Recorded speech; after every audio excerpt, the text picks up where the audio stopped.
Alors moi je suis policier enquêteur et en plus de ça, je vais devoir répondre à la question des animaux sur ma circonscription. Aujourd'hui, le trafic animal, c'est le 3e plus grand trafic au monde, derrière le trafic d'armes et le trafic de stupéfiants. Donc les enjeux sont nombreux. L'année dernière, sur le 10e, on a retiré 12 chiens dans un T2, dans des conditions d'insalubrité terribles. On est à peine au premier étage là et l'odeur est déjà irrespirable. Contrôle animalier ? Oui. Comment vous êtes retrouvé avec 30 chats à domicile, monsieur ?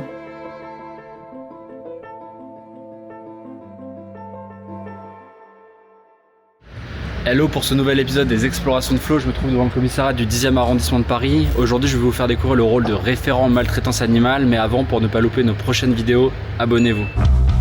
Donc là on s'équipe, parce qu'on reste quand même policier. Mais on est en civil, parce qu'on reste enquêteur.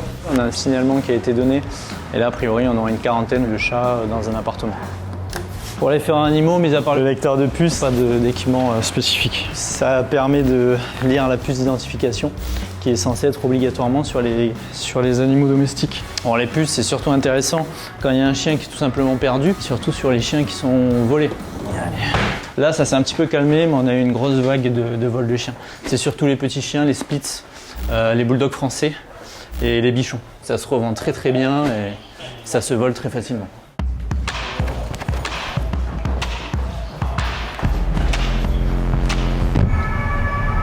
Alors moi je suis référent animal de Paris, 10e arrondissement. Donc il y a un référent par circonscription. Je suis enquêteur de police, donc j'ai des plaintes de gens, ce qui leur arrive tous les jours, donc des gens qui sont agressés, volés. Mais c'est pas le cas de tous les référents. Un référent, il peut être vététiste, il peut être policier de terrain, et il peut être enquêteur comme moi. Il peut avoir plein de rôles différents. C'est vraiment un poste qui s'ajoute à nos fonctions de base. Quelqu'un qui va être en judiciaire, je vais avoir une plus grande facilité à créer une enquête judiciaire.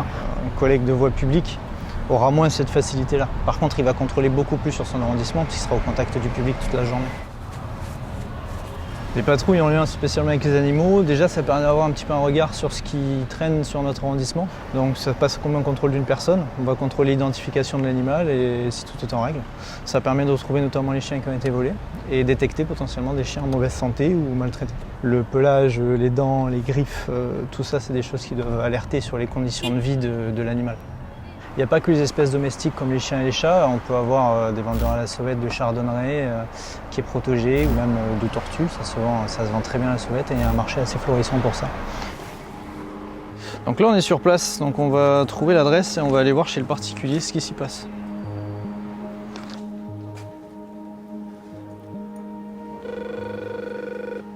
C'est un signalement anonyme, donc on n'a pas de requérant, on n'a pas de code, on n'a pas de contact sur place. Donc c'est la difficulté des signalements anonymes, c'est qu'on ne sait pas trop comment se diriger, donc on y va un petit peu au talent. La porte est ouverte.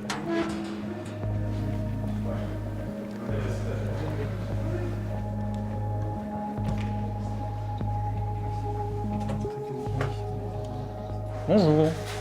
Vous êtes le gardien ? Yes. C'est la police ? Inconnu. On intervient au 2e étage chez un monsieur. Nous, le bureau l'a appelé, les gens se sont plaints un peu aussi. Il y a une dernière nouvelle, il m'avait dit qu'il lui restait 2 ou 3 chats. Alors là, ça sent très fort le chat. Mais on est au rez-de-chaussée, c'est censé être au 2e étage, et là déjà d'ici, ça sent très fort. C'est les escaliers, non ? On est à peine au premier étage là et l'odeur est déjà irrespirable. C'est vraiment hyper prenant quoi.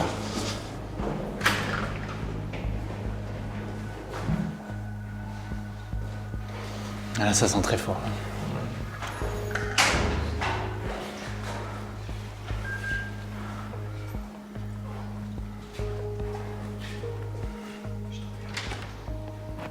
Bonjour monsieur. Bonjour monsieur. C'est la police.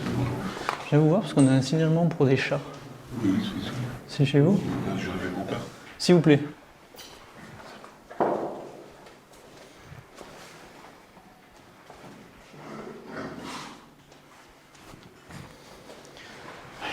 n'y en a pas que 3 là. Donc là on attend le propriétaire des lieux. Bonjour. Bonjour monsieur, c'est la police ? Oui. Contrôle animalier ? Ils ont signalé les voisins, Oui. pour les odeurs. Oui. Du coup je suis là. Vous avez combien de chats monsieur ? On en a beaucoup. Beaucoup c'est combien ? Voilà, on en a une trentaine. 30 ? Ouais. D'accord. Il y en a un qui s'échappe. Comment vous êtes retrouvé avec 30 chats à domicile monsieur ? Donc on est avec 2 chats. D'accord. On en a récupéré, voilà. D'accord. Vous êtes un petit peu débordé là, non ? Parce qu'il y a toutes les tailles, je vois. Oui, il y a toutes les tailles, oui. Ok. Du coup, ça vous embête si on rentre voir les conditions de vie des animaux? Vérifiez, voilà, vérifiez. C'est compliqué là. Hein. Même pour vous, au niveau santé, là, au niveau ammoniaque, c'est pas terrible pour vous. Il y en a beaucoup dans l'air. Là. On a récupéré des chats d'eau. Hein. On a récupéré d'eau. Ouais. Ils ont fait des petits.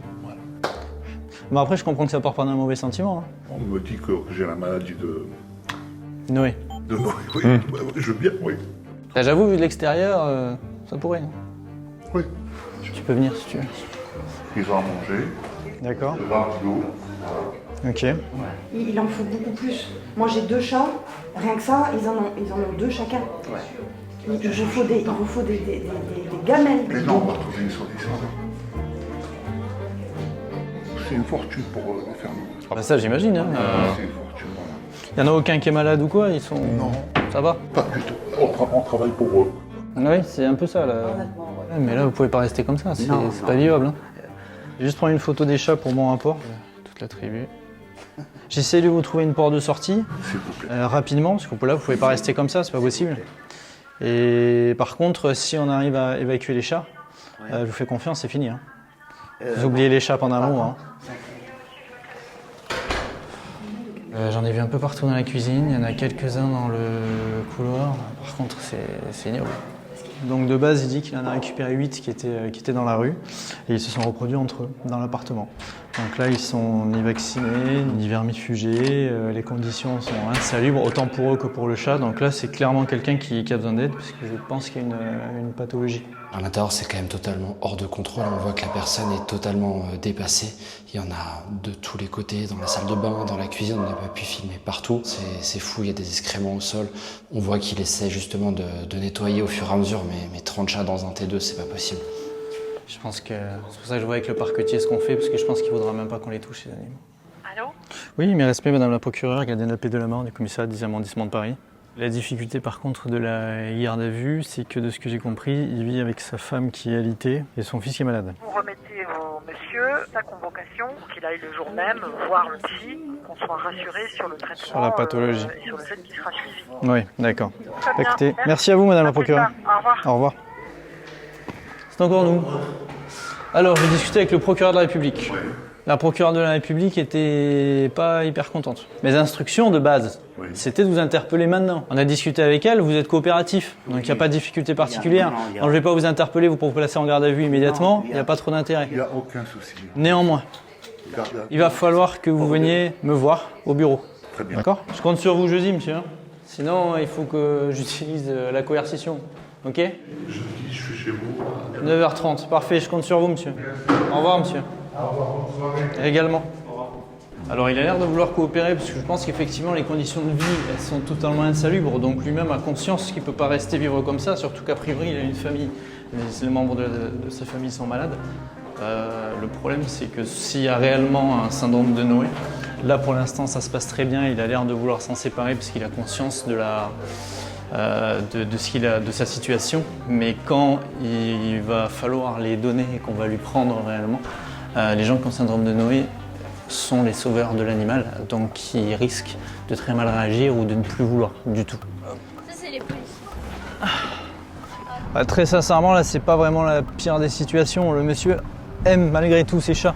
Les animaux en soi sont dans des mauvaises conditions, mais il n'y a pas de danger imminent.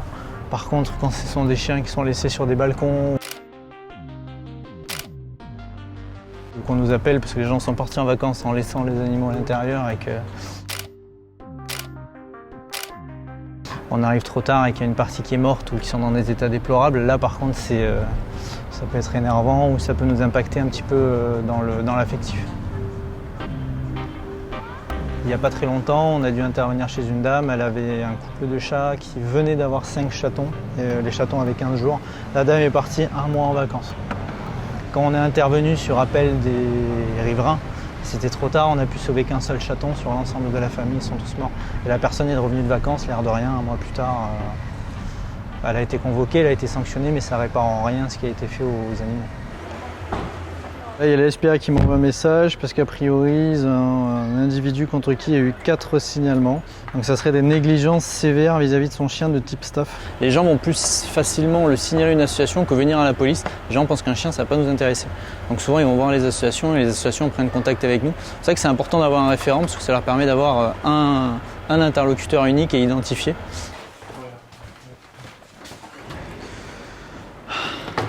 C'est quoi la proportion terrain, enquête au bureau? Ça dépend beaucoup. Après, pour une enquête, on va devoir aller sur le terrain. Après, ça dépend s'il y a une surveillance, par exemple, ça peut tout de suite faire beaucoup plus de temps dehors. Si c'est juste de la surveillance sur Internet, du coup, on va beaucoup plus être ici. On a des gens qui vont acheter leurs animaux sur Internet. Et souvent, ça va être, quand c'est à des particuliers, ça peut être à des élevages clandestins où les animaux sont dans des conditions insalubres. Et ils peuvent se retrouver avec des chiens qui sont très malades et qui peuvent même mourir très rapidement après l'achat.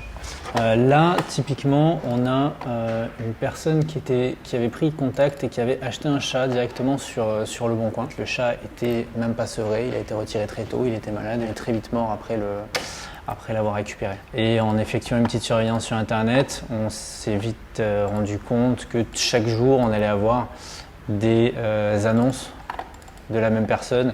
Il y en a 132. Donc là, très clairement, on sait qu'on a un élevage clandestin derrière et qu'il va falloir réussir à démonter cet élevage. Alors le rôle de référent a été créé en 2023 en application de la loi sur la maltraitance animale de 2021 qui a durci la législation. Aujourd'hui, abandonner un animal ou le laisser sans eau, sans soins ou sans nourriture est passible de prison et d'amende, alors qu'avant c'était souvent une simple contravention. Les propriétaires faisant vivre leurs animaux dans des conditions insalubres peuvent désormais être poursuivis pour maltraitance grave. Les sévices, les actes de cruauté et l'abandon ont vu leur peine augmenter, passant de 2 ans de prison et 30 000 € d'amende à 3 ans de prison et 45 000 € d'amende. En cas de mort de l'animal, les peines peuvent désormais atteindre 5 ans de prison et 75 000 € d'amende. Est-ce que ce dispositif il est né du fait que parfois les plaintes concernant les animaux, elles n'étaient pas assez prises au sérieux dans les commissariats? Oui, tout à fait. L'objectif, c'était d'harmoniser les bonnes pratiques, d'augmenter notre compétence sur le sujet et d'être sûr qu'aucune situation ne soit mise de côté, mise à la trappe. Récemment, j'ai fait un sujet avec l'OFB, donc l'Office français de la biodiversité, la police de l'environnement. Comment vous répartissez les affaires en fait avec eux? Alors, les offices spécialisés vont davantage traiter les situations de plus grande envergure en matière de trafic animalier. Je ne sais pas si vous le savez, mais aujourd'hui, le trafic animal, c'est le 3e plus grand trafic au monde, derrière le trafic d'armes et le trafic de stupéfiants. Donc, les enjeux sont nombreux, ce qui nécessite la création d'un office spécialisé. Au niveau d'un commissariat, l'enjeu il est simple, concentrons-nous sur nos réalités du quotidien, sur les situations de maltraitance locale de nos chiens, de nos chats, animaux de compagnie, qui vivent parfois dans des conditions totalement indignes au sein des appartements. C'est important aussi d'avoir des fonctionnaires qui sont renseignés et qui sont formés à ça, puisque le domaine des animaux regroupe énormément d'informations. On a les animaux domestiques, principalement à Paris. On va quand même avoir des problématiques qui sont sur des fois des animaux sauvages ou même des trafics, ce que fait beaucoup plus l'OFB, mais les reventes se passent en ville, donc chez nous. Et ça couvre énormément de domaines et beaucoup de codes de loi différents. De manière générale, la loi qui concerne les animaux, ça évolue très vite, c'est beaucoup dans l'air du temps. Donc c'est important d'avoir un fonctionnaire qui va se tenir à jour pour ces réponses-là. C'est vraiment quelque chose d'actualité, ça n'a pas fini d'évoluer, ça évolue encore. Suite à notre tournage, la personne détenant les chats dans son appartement s'est bien présentée au commissariat et a été examinée par un psychologue. L'expertise a révélé une sévère dépression liée à son contexte familial. En conséquence, la procureure de la République a décidé de ne pas engager de sanctions.